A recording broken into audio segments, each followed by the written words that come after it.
ربنا وبعث فيهم رسولا منهم يتلو عليهم آياتك ويعلمهم الكتاب والحكمة ويزكيهم إنك أنت العزيز الحكيم। জাতির পিতা ইব্রাহিম আলাইহিস সালাতু ওয়াস সালাম বাইতুল্লাহ বিনির্মাণের পরে রব্বুল আলামিনের দরবারে উভয় হাত জাগ্রত করে দোয়া করেন, হে মালিক, আয় রব্বুল আলামিন, আপনি এই মক্কাবাসীদের মধ্য থেকে এমন একজন রাসূল প্রেরণ করুন যিনি আপনার আয়াতকে লোকসম্মুখে, মানুষের সম্মুখে তেলাওয়াত করে শোনাবে। 2 নাম্বার, মানুষদেরকে ইলম শিক্ষা দিবে, কুরআন শিক্ষা দিবে। 3 নাম্বার, মানুষদেরকে হিকমত শিক্ষা দিবে। 4 নাম্বার, মানুষদেরকে আত্মশুদ্ধি করবে, মানুষদেরকে দৈহিক এবং আত্মিকভাবে পবিত্র বানাবে। এমন একজন রাসূল আপনি মক্কাবাসীদের মধ্য থেকে প্রেরণ করুন। আল্লাহ তাআলা নবী ইব্রাহিম আলাইহিস সালাতু ওয়াস সালামের এই দোয়াকে কবুল করছেন।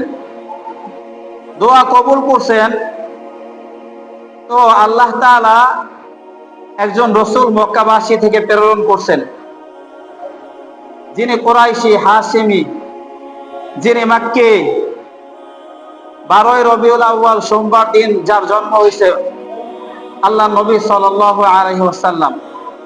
তো আল্লাহ তাআলা যে আল্লাহ নবী সাল্লাল্লাহু আলাইহি ওয়াসাল্লামকে এই পৃথিবীতে প্রেরণ করছেন, ইব্রাহিম আলাইহিস সালাতু ওয়াস সালাম দোয়া করছে, হে আল্লাহ, আপনি মক্কাবাসী থেকে এমন রাসূল পাঠান যিনি আপনার আয়াতকে তিলাওয়াত করে শুনাইবে, মানুষদেরকে কুরআন শিখাইবে, মানুষদেরকে হিকমত শিখাইবে, মানুষদের তাজকিয়ায়ে নফস করবে, আত্মশুদ্ধি করবে। আল্লাহ দোয়া কবুল করছেন, আল্লাহ রাসূলও পাঠাইছেন, কিন্তু কর্মিক ধারার মধ্যে একটু পরিবর্তন দিয়ে দিছে। আল্লাহ রাসূলকে পাঠাইয়া রাসূলের কাজ দিছে এইভাবে যে রাসূলের 1 নাম্বার কাজ হইল রাসূল মানুষদের সম্মুখে আল্লাহ তাআলার আয়াতকে তেলাওয়াত করে শোনাইবে। 2 নাম্বার হইল আত্মশুদ্ধি করবে। তো এই পর্যন্ত আমাদের আলোচনা বিগত সপ্তাহে গিয়েছে। আজকের আলোচনার বিষয় হলো যে আত্মশুদ্ধির পরবর্তী স্টেপ হইল মানুষ যখন আত্মিকভাবে এবং দৈহিকভাবে পবিত্র হইবে, মানুষের শরীর পবিত্র হইবে এবং অন্তর পরিশুদ্ধ হইবে, তখন মানুষের কাজ হইল ওয়ায়ুআল্লিমুল কুরআনা, তখন মানুষে আল্লাহর রাসূল কুরআন শিক্ষা দিবে। ওয়ায়ুআল্লিমুল কিতাবা, কিতাব শিক্ষা দিবে। সর্বপ্রথম কাজ কুরআনের আয়াত তেলাওয়াত করে করে কি করবে? শুনাইবে।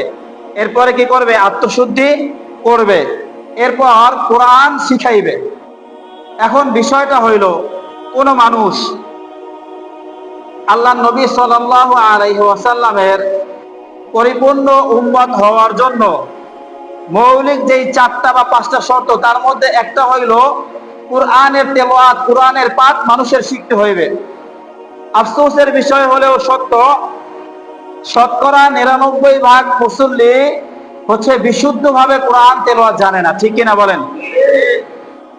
বিশুদ্ধভাবে কোরআন তেলাওয়াত জানে না।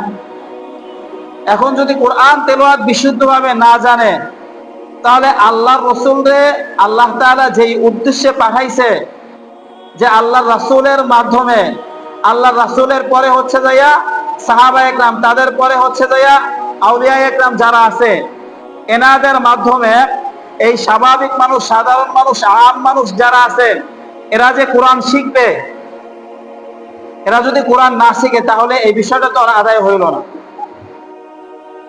এজন্য প্রতিদিন কমপক্ষে 5 আয়াত 10 আয়াত হইলেও কুরআনুল কারীম তেলাওয়াত করা, অর্থ শিখা, এটা তাফসীর শিখা, এটা বুঝতে চেষ্টা করা যে কি বুঝাইতে চাইছে। নিজে শিখতে না পারলে, বাচ্চারা কোরআন পড়তে পারলে তাদের থেকে শিখা, বাচ্চারা না জানলে, স্ত্রী জানলে তার থেকে শিখা, ঘরের মানুষ আত্মীয় স্বজন না জানলে প্রয়োজন বোধে মানুষকে ভাড়া করে, হায়ার করে, তারপর টাকা দিয়ে তারপর শিখা কোরআন। কোরআন না শিখলে আল্লাহ রাসূল সাল্লাল্লাহু আলাইহি ওয়াসাল্লামের পাক্কা উম্মত হওয়া সম্ভব না। বুঝতে পারছেন? প্রশ্ন হইতে পারে যে সমাজের মধ্যে এত বয়ান হয়, এত সেমিনার হয়, এত আলোচনা হয়, মানুষ দ্বীনের পথে কেন ফিরে আসে না? এক নাম্বার উত্তর হইল এই প্রশ্নের যে মানুষ তো কোরআনই বুঝে নাই। মানুষ কোরআন বুঝে নাই, কোরআন পড়তে জানে না, কোরআনের অর্থ জানে না। এজন্য আল্লাহ তাআলার ভয়, দ্বীন ইসলামের মোহাব্বত, শরিয়াতের মোহাব্বত, রাসূলের মোহাব্বত মানুষের অন্তরের মধ্যে নাই। আমার কথা বুঝতেছেন আপনারা? 4 নাম্বার বিষয় হইল ওয়াল হিকমা। আল্লাহ রাসূল মানুষদেরকে হিকমত শিক্ষা দেওয়ার জন্য এই পৃথিবীতে আসছেন। হিকমত মানে তাফসীরে মাজিদি এর মধ্যে বর্ণনা হয়েছে এবং তাফসীরে মাজহারের মধ্যে বর্ণনা হয়েছে। এখানে হিকমত মানে হইল আল্লাহ রাসূলের সুন্নাহ, মানে আল্লাহ রাসূলের সুন্নাত। আল্লাহ রাসূল বলেন, ইবনে মাজার মধ্যে হাদিস আছে, আলাইকুম বিসুন্নতি ওয়া সুন্নতি খুলাফায়ে রাশিদিন আল মাহদিয়িন। তোমাদের জন্য আবশ্যক হইল আমি আল্লাহ রাসূল সাল্লাল্লাহু আলাইহি ওয়াসাল্লাম এবং আমার খুলাফায়ে রাশিদিন যারা আছে তাদের সুন্নাতকে অনুসরণ করা। তো 4টা বিষয়ের একটা বিষয় তো আমাদের মধ্যে সঠিকভাবে নাই। আমরা কোরআনের তেলাওয়াত শুনি না। কোরআনের তেলাওয়াত শুনতে হইলে সকাল সন্ধ্যা মসজিদে আসতে হয়, 5 ওয়াক্ত নামাজে মসজিদে আসতে হয়, মস্ক হইলে মস্কে বসতে হয়। আমরা নামাজে আসি না, কোরআন তেলাওয়াত শুনি না। 1 নাম্বার সমস্যার জায়গা। 2 নাম্বার, আমাদের আত্মশুদ্ধি করার জন্য কোনো ভালো মানুষের সাথে আমরা চলি না। আমার ফ্রেন্ড সার্কেলের মধ্যে যদি 10টা বন্ধু থাকে, 8টা বন্ধু হয়েছে যাইয়া পাপিষ্ট, 8টা বন্ধু হয়েছে গুনাহগার, 8টা বন্ধু হয়েছে যাইয়া মদখোর, গাঁজাখোর, বাবাখোর।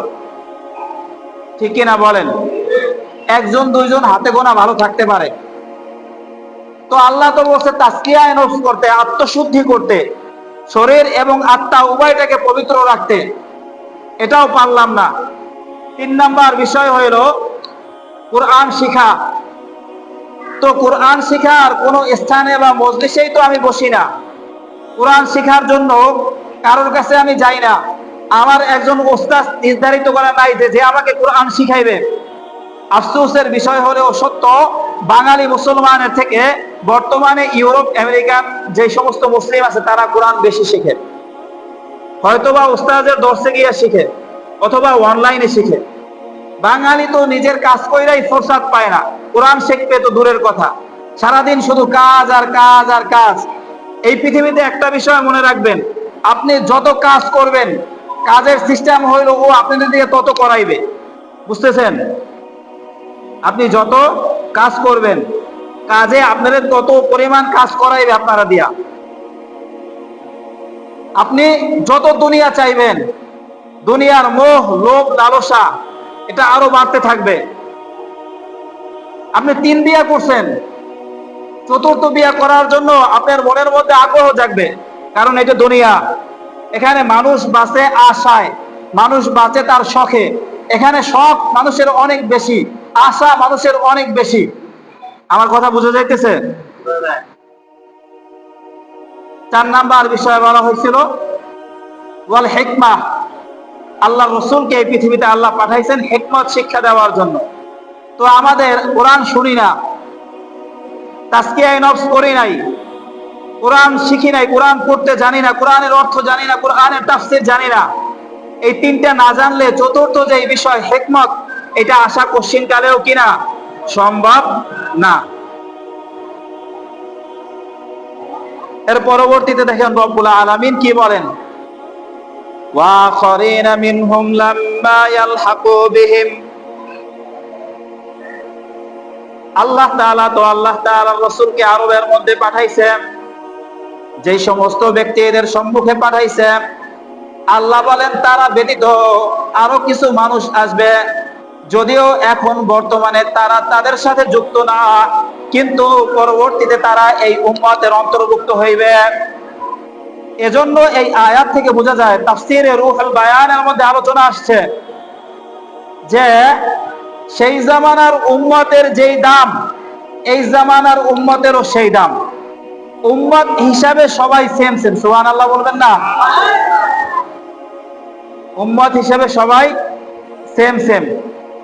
আজ থেকে আরো 500 বছর পরে কোন ব্যক্তি যদি আল্লাহ তাআলার উপরে বিশ্বাস স্থাপন করে, আল্লাহ রাসূলের উপরে বিশ্বাস স্থাপন করে, সেও আল্লাহ রাসূলের কি একজন উম্মত, সেও কি আল্লাহ রাসূলের একজন, এই কথাটাই বলছে। ওয়া হুয়াল আজিজুল হাকীম। আর আল্লাহ তাআলা হইলেন পরাক্রমশালী, মহাপ্রজ্ঞাময়। তিনি কাউকে উম্মত বানানোর জন্য আল্লাহর রাসূলের কালের নির্ধারণের দরকার নাই। রাসূল আছে, উম্মত আছে, এই বিষয়ের আল্লাহর দরকার নাই। রাসূল আমাদের থেকে গত হয়ে গেছে প্রায় 1447-48 বছর হয়েছে। এরপরেও আমরা আল্লাহ রাসূলের একনিষ্ঠ উম্মত। উম্মত কি না বলেন? আল্লাহ রাসূলের একনিষ্ঠ উম্মত আমরা। এজন্য আল্লাহ তাআলার উপরে কেউ যদি বিশ্বাস স্থাপন করে, আল্লাহ রাসূলরে কেউ যদি রাসূল হিসাবে মেনে নেয়, সে যদি আরো 500 বছর পরেও জন্মগ্রহণ করে, সে কি বলেন? আল্লাহ রাসূলের উম্মত। এখন এই যে আল্লাহ তাআলা আমাদেরকে এত বছর পরে আসার পরেও আল্লাহ রাসূলের উম্মত বানাইলেন, আর আল্লাহ তাআলা তার রাসূলকে আমাদের নবী হিসেবে, আমাদের রাসূল হিসেবে যে প্রেরণ করলেন, এর কারণ কি? ইহুদিরা, তাদের ধারণা ছিল, তারা মনে করত যে সর্বশ্রেষ্ঠ রাসূল, সর্বশেষ নবী তাদের দল থেকে আসবে, ইহুদি থেকে, বনী ইসরাইল থেকে আসবে। এটা তাদের ধারণা ছিল। যারা তৎকালীন জমানায় কাফের ছিল, মুশরিক ছিল, মূর্তি পূজা করত, তাদের ধারণা ছিল যে রাসূল তাদের মতোই হইবে, তাদের মধ্য থেকে একজন আসবে। কিন্তু না, আল্লাহ তাআলা তার অনুগ্রহে রাসূল পাঠান না ইহুদিদের মধ্য থেকে, বরং কুরাইশীদের মধ্য থেকে রাসূল পাঠাইছেন। ইসমাঈল আলাইহিস সালাতু ওয়াস সালামের বংশধরদের থেকে রাসূল পাঠাইছেন। আল্লাহ সেটাই বলেন, যালিকা ফাদলুল্লাহি ইউতিহি মান ইয়াশা। এই আমি যে কাউকে রাসূল বানাবো, কাউকে নবী বানাবো, সেই নবীর উম্মত কাকে কাকে বানাবো, সেই রাসূলের উম্মত কাকে কাকে বানাবো, এটা যালিকা ফাদলুল্লাহ, কেবলমাত্র আল্লাহ তাআলার খাস অনুগ্রহ। ইউতিহি মান ইয়াশা, আর আল্লাহ তাআলা এই অনুগ্রহ যাকে চান কেবলমাত্র তাকেই দান করবেন, অন্য কাউকে দান করবেন না। আপনারা হয়তোবা শুনছেন, আমাদের রাসূলের উম্মত হওয়ার জন্য অনেক নবীরা দরখাস্ত করছে, শুনছেন এটা? শুধুমাত্র কার্ডটা মঞ্জুর হয়েছে, বলতে পারবেন? শুধুমাত্র কার্ডটা কবুল হয়েছে। ঈসা আলাইহিস সালামেরটা কি হয়েছে? কবুল হয়েছে। এটাই আল্লাহ বলছে, যালিকা ফাদলুল্লাহ ইউতিহি মান ইয়াশা। রাসূল বানানো, নবী বানানো, এটা একমাত্র আল্লাহ তাআলার অনুগ্রহ। ওই রাসূলের উম্মত আল্লাহ কাকে বানাইবে, এটাও একমাত্র আল্লাহ তাআলার অনুগ্রহ। সুতরাং আল্লাহ তাআলা যে আমাদেরকে বিশ্ব নবী হযরত মুহাম্মদ সাল্লাল্লাহু আলাইহি ওয়াসাল্লামের উম্মত হিসেবে কবুল করছে, এটা একমাত্র খাস আল্লাহ তাআলার অনুগ্রহ। সুবহানাল্লাহ। ওয়াল্লাহু যুল ফাদলিল আযীম। আর আল্লাহ তাআলাই হলেন সবথেকে বড় অনুগ্রহকারী। আল্লাহ তাআলার মতো অনুগ্রহশীল আর কেউ আছে এই পৃথিবীতে? আর কেউ নাই। এবার আল্লাহ বলেন, মাসালুল লাযিনা হুম্মিলুত তাওরাতা সুম্মা লাম ইয়াহমিলুহা কামাসালিল হিমারি ইয়াহমিলু আসফারা। ওই সমস্ত ব্যক্তি যাদেরকে তাওরাত দেওয়া হয়েছিল, তাওরাতের বোঝা যাদেরকে দেওয়া হয়েছিল, তারা তাওরাত থেকে শিক্ষা অর্জন করতে পারে নাই, তাওরাতের অনুযায়ী আমল করতে পারে নাই, তাওরাত শিখে শিখে সে অনুযায়ী চলতে পারে নাই। তাদের মিসাল হইল, তাদের দৃষ্টান্ত হইল, তাদের মিসাল হইল, তাদের দৃষ্টান্ত হইল, তারা হইল গাধার ন্যায়, গাধার মতো। গাধা যেমনি ভাবে তার পিঠের উপরে যদি কোরআন হাদিস, অনেক বড় বড় পুস্তিকা, অনেক বড় বড় বই গাধার পিঠে দিয়ে দেওয়া হয়, গাধা কি বুঝবে? গাধা কি মনে করবে? আমার পিঠে বোঝা আছে, বাস ও টানতে থাকবে। কিন্তু ওই যে বোঝার মধ্যে কোরআনের মতো হাদিসের মতো এত বড় বড় নেয়ামত আছে, এটা তো আর ও বুঝবে না, বুঝবে? ঠিক অনুরূপ ভাবে এই উম্মতের ওই সমস্ত ব্যক্তি যাদেরকে এই কোরআন দেওয়া হয়েছে কিন্তু কোরআন পাঠ করতে জানে না, যাদেরকে আল্লাহ রসুলের পবিত্র জবান থেকে, যাদের জন্য বুখারী, মুসলিম, তিরমিজি, আবু দাউদ, নাসাই লিপিবদ্ধ করা হয়েছে, এই হাদিস বুঝে না, এই হাদিস শোনার জন্য, শেখার জন্য কোথাও যায় না, সেই সমস্ত ব্যক্তিদের মিসাল হইল, সেই সমস্ত ব্যক্তিদের দৃষ্টান্ত হইল তারা গাধার মতো। তারা কার মতো বলেন? কারণ কোরআনের মতো নিয়ামত পাইছে কিন্তু কোরআন পড়তে জানে না। ঠিক অনুরূপ ভাবে ইহুদিদের চরিত্র ছিল, অভ্যাস ছিল, তারা তাওরাতের মতো কেতাব পাইছে। তাওরাত কেতাবের বিশেষ খাসিয়াত হইল তাওরাত কেতাবের মধ্যে 1000 সূরা আছে। 1000 সূরার প্রত্যেকটা সূরায় আবার 1000 করে আয়াত আছে। এজন্য এটাকে উম্মিলুত তাওরাত বলা হয়েছে। আমল করানো হয়েছে তাওরাতকে ইহুদিদের উপরে, মানে বোঝা দেওয়া হয়েছে, ভারী। এটার বরত্ব বোঝানো হয়েছে, এটার মহত্ব বোঝানো হয়েছে যে তাওরাত কত বড় কিতাব। এজন্য আমি আরজ করব আপনাদের সম্মুখে যে যারা কোরআন পড়তে জানেন না অথবা কোরআন শেখার চেষ্টা করতেছেন না, তারা খুব ব্যর্থতার মধ্যে আছেন, বড় ভুলের মধ্যে আছেন। আমার কথা বুঝতে পারতেছেন ভাইরা?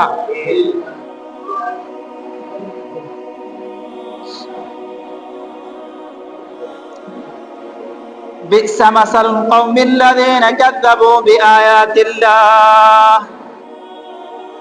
ওই সম্প্রদায়, ওই জাতি কতই না নিকৃষ্ট।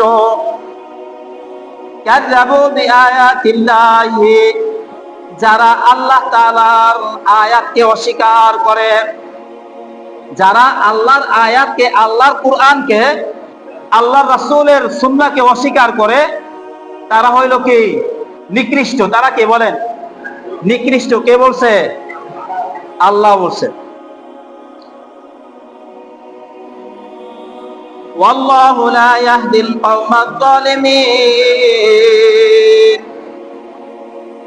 আল্লাহ তাআলার আয়াত পেয়ে যারা আল্লাহর আয়াতকে অস্বীকার করলো, আল্লাহর নবী সাল্লাল্লাহু আলাইহি ওয়াসাল্লামকে পেয়ে যারা আল্লাহর নবীকে অস্বীকার করলো, আল্লাহর রাসূলের হাদিস শোনার পরে, সাহাবায়ে কেরামের সুন্নাহ কোনো বিষয় জানার পরে যারা এটাকে অস্বীকার করলো, মানলো না, সে অনুযায়ী চললো না, তারা হইল জালেম। তারা কি? জালেম। জালেম কয়কারে? জুলুম কয়কারে? জুলুম বলা হয় প্রত্যেকটা জিনিসকে তার স্বস্থানে না রাখাকে জুলুম বলা হয়। প্রত্যেক জিনিসকে তার স্বস্থানে না রাখাকে কি বলা হয়? জুলুম বলা হয়। প্রত্যেকটা জিনিস রাখার আলাদা আলাদা জায়গা আছে না? এই কোরআন রাখার জায়গা কোথায়? উপরে না? এইটা নিচে রাখলে কি হইবে? কোরআনের প্রতি জুলুম হইবে। এজন্য বলছি প্রত্যেক জিনিস তার স্বস্থানে না রাখাকে কি বলা হয়? জুলুম বলা হয়। আর যারা জুলুম করে তাদেরকে কি বলা হয়? জালেম। তাদেরকে কি বলা হয়? জালেম। এবার দেখেন আল্লাহ জালেমদেরকে নিয়ে কি বলেন? ওয়াল্লাহু লা ইয়াহদিল কওমাজ জালিমিন। আল্লাহ তাআলা জালেম সম্প্রদায়কে হেদায়েত দিবেন না, সুপথ দেখাইবেন না। জালেম তার গোমরাহি নিয়েই আস্তে আস্তে কবরের দিকে যাইবে। জালেম সে জুলুম করতে করতেই কবরের দিকে যাইবে। তার কারণ আল্লাহ জালেমকে কি দিবেন না? বলেন, হেদায়েত দিবেন না। আল্লাহ নিজে বলতেছেন। এরপর রব্বুল আলামিন বলেন, দেখেন ইহুদিদের একটা ধারণা ছিল, ইহুদিরা একটা মতবাদে বিশ্বাস করত। সেটা হইল ইহুদিরা বলতো যে আমরা কিয়ামতের দিন নাজাত পাইয়া খুব তাড়াতাড়ি জান্নাতে চলে যাব। যদিও আমাদের শাস্তি হয় তাহলে অল্প কিছু দিনের জন্য আমাদের শাস্তি হইবে। তার কারণ আমরা হইলাম আল্লাহর বন্ধু। কি কয়? আমরা হইলাম আল্লাহর বন্ধু, আউলিয়া, ওলি। আল্লাহ তাদের এই মতবাদকে খণ্ডন করে আল্লাহ রব্বুল আলামিন বলেন, কুল ইয়া আইয়ুহাল্লাযীনা হাদু ইন যা'আমতুম আন্নাকুম আউলিয়াউ লিল্লাহি মিন দুনিন নাস ফাতামান্নাউল মাউতা ইন কুনতুম সাদিকিন। হে নবী, যারা ইহুদি আপনি তাদেরকে বলে দিন, হে ইহুদিরা, ইন যা'আমতুম আন্নাকুম, যদি তোমরা ধারণা করো, মনে করে থাকো, যে আউলিয়া লিল্লাহি, তোমরা আল্লাহ তাআলার বন্ধু, অন্য মানুষরা আল্লাহর বন্ধু না, যদি তোমাদের এই ধারণাই থেকে থাকে, ফাতামান্নাউল মাউতা, তাহলে মৃত্যু চা, তাহলে কি চা? মৃত্যু চা, মরে দেখ কি অবস্থা হয়। তোরা আল্লাহর বন্ধু নাকি আল্লাহ তাআলার কঠিন শাস্তিতে তোরা নিমজ্জিত হবে, মরে দেখ। ইন কুনতুম সাদিকিন, তোরা যদি তোদের দাবিতে সত্যবাদী হয়ে থাকো যে তোরা আল্লাহর বন্ধু, তাহলে তোরা কি চা? মৃত্যু চা। তো তাফসীরে রুহুল মানির মধ্যে লেখছে, ওই দিন যদি ইহুদিরা একবারের জন্য মনে মনে ভাবতো যে আমাদের মৃত্যু হয়ে যাও, তাহলে সমস্ত ইহুদিদেরকে আল্লাহ কি দিয়ে দিত? মৃত্যু দিয়া দিত। কিন্তু ওরা কি চায় নাই? মৃত্যু চায় নাই। তার কারণ ওরা কি করে ওরা সেটা ভালো জানে না। আমাদের বয়ান শুনতে খারাপ লাগতে পারে, বয়ান শুনতে মনে হইতে পারে যে আপনাদেরকে উদ্দেশ্য উদ্দেশ্য করে বলতেছি, কিন্তু নিজে জানেন না নিজেরা কি করতেছেন? জানেন কি জানেন না? কে না জানে? এখানের কে না জানে যে আমরা নিজেরা কি করতেছি? আমরা সবাই জানি আমরা নিজেরা কি করতেছি। আমাদের পরিস্থিতি কি হইতে পারে এটাও আমাদের মাথায় আসে, কিন্তু ওই আসা পর্যন্তই শেষ। এরপর যে ভালো হব পরিস্থিতির কথা চিন্তা করে, এইটা আর আমাদের ব্রেনে কাজ করে না, ঠিক কিনা বলেন? দেখেন এরপর রব্বুল আলামিন বলেন, ওয়ালা ইয়াতামান্নাহু আবাদান বিমা কদ্দামাত আইদিহিম ওয়াল্লাহু আলিমুম বিয-যালিমিন। ওয়ালা ইয়াতামান্নাহু আবাদান বিমা কদ্দামাত আইদিহিম, এই ইহুদিরা কখনো মৃত্যু চাইবে না, চাইবে না। কারণ কি? তারা এটা ভালো করেই জানে যে তারা কি পাঠাইছে, তারা তাদের ভবিষ্যতের জন্য কি পাঠাইছে, এটা ইহুদিরা কি খুব ভালো করেই জানে। আর আল্লাহু আলিমুম বিয-যালিমিন, জালেমদের সম্পর্কে আল্লাহ তাআলাও খুব ভালোভাবে জানেওয়ালা। যে যেই জুলুম করতেছি এটা আল্লাহ তাআলা জানে না? 100 বার জানতেছে আল্লাহ তাআলা। এজন্য এই জুলুমের জায়গা থেকে সরে আসতে হবে আমাদেরকে।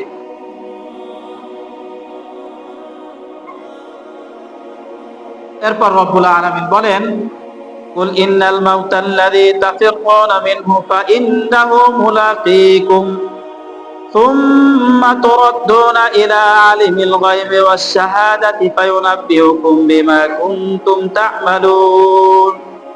হে নবী, আপনি তাদেরকে বলে দিন, ইন্নাল মাউতাল্লাযী তাফিরুনা মিনহু ফাইন্নাহু মুলাকীকুম, তোমরা যতই মৃত্যু থেকে পলায়ন করো, মৃত্যু তোমাদের সাথে সাক্ষাৎ করবেই করবে। আমরা যতই মৃত্যু থেকে পালাই, মৃত্যু আমাদের সাথে সাক্ষাৎ করবে না? 100 বার সাক্ষাৎ করবে। সুম্মা তুরাদ্দুনা ইলা আলিমিল গায়বি ওয়াশ শাহাদা, এরপর আমাদেরকে প্রত্যাবর্তন করানো হবে, উঠানো হবে ওই সত্তার দিকে যিনি ইলমুল গায়েব জানে, ওই সত্তার দিকে যিনি ইলমে গায়েব মানে অদৃশ্যের ইলম এবং দৃশ্যমান ইলম, যেই সত্তা জানে, যেই আল্লাহ জানে, ওই আল্লাহ তাআলার সম্মুখে আমাদেরকে উঠানো হবে। ফায়ুনাব্বিউকুম বিমা কুনতুম তা'মালুন, এরপর আমরা যে যা করছি সেই অনুযায়ী আমাদেরকে প্রতিদান দেওয়া হবে। যে যা করছি সেই সংবাদ আমাদেরকে দেওয়া হইবে। এই মুহূর্তে আমাদের জবান অনেক সময় মিথ্যা বলবে। আল্লাহ তাআলা বলবে, তুমি কি চুরি করছিলা? বলবে যে না রব, কখনো তো চুরি করি নাই, তোমার ভয়ে দুনিয়াতে ছিলাম আজীবন। তো ওই সময় আল্লাহ তাআলা হাতের জবান খুলে দিবে, হাত কথা বলবে, পা কথা বলবে, চক্ষু কথা বলবে। যেই জিহ্বা দিয়া চুরির মাল খাইছে ওই জিহ্বা কথা বলবে। এটার প্রমাণ হইলো বর্তমান ফিঙ্গারপ্রিন্ট দেখেন না, ইউরোপীয় কান্ট্রিতে অথবা হচ্ছে যাইয়া দুবাইতে যারা এলিট শ্রেণীর আছে, ধনী মানুষ খুব, তারা অনেকে আছে পর্দার প্রতি খুব যত্নশীল। তারা ভোটার আইডি, পাসপোর্ট এসবের জন্য নিজের ছবি দেয় না, চেহারা দেখায় না। কি করে না? ভোটার আইডি, ছবি এসবের জন্য নিজের ছবি দেয় না, টাকা দিয়ে এটা কইরা নেয় তারা। তারা শুধু তাদের হাতের ছাপ দেয় অথবা ফিঙ্গারপ্রিন্ট দেয়। তো ফিঙ্গারপ্রিন্ট দিলে মানুষ আলাদা হয়ে যায় না? পৃথিবীতে যত মানুষ আছে প্রত্যেকটা মানুষের আলাদা আলাদা কি আছে বলেন? আলাদা আলাদা ফিঙ্গারপ্রিন্ট। একজনের আরেকজনের সাথে ম্যাচ করবে না। এটা তো দুনিয়ার একটা নিদর্শন দেখলেন। কিয়ামতের ময়দানে তো আরো ভয়াবহ অবস্থা হইবে। আমাদের প্রত্যেকটা কর্মের সাক্ষী আমাদের প্রতিটা অঙ্গ প্রত্যঙ্গে দিতে থাকবে। বুঝতেছেন? এজন্য খুব সাবধান। গুনাহ করার আগে শতবার ভাবা উচিত যে আমি গুনাহ কইরা যে চোখ দিয়ে গুনাহ করতেছে, এই চোখ তো আমার বিপক্ষে দাঁড়ায় যাবে। যে মুখ দিয়ে জবান দিয়ে আমি হারাম খাইতেছি, এই হারাম জবান তো আমার বিপক্ষে দাঁড়ায় যাবে। যে পা দিয়ে আমি হারামের দিকে দিকে হাঁটতেছি যাইতেছি, এই পা তো আমার বিপক্ষে চলে যাবে। এজন্য খুব সাবধানে চলা উচিত। আল্লাহ তাআলা আমাদেরকে তৌফিক দান করুন।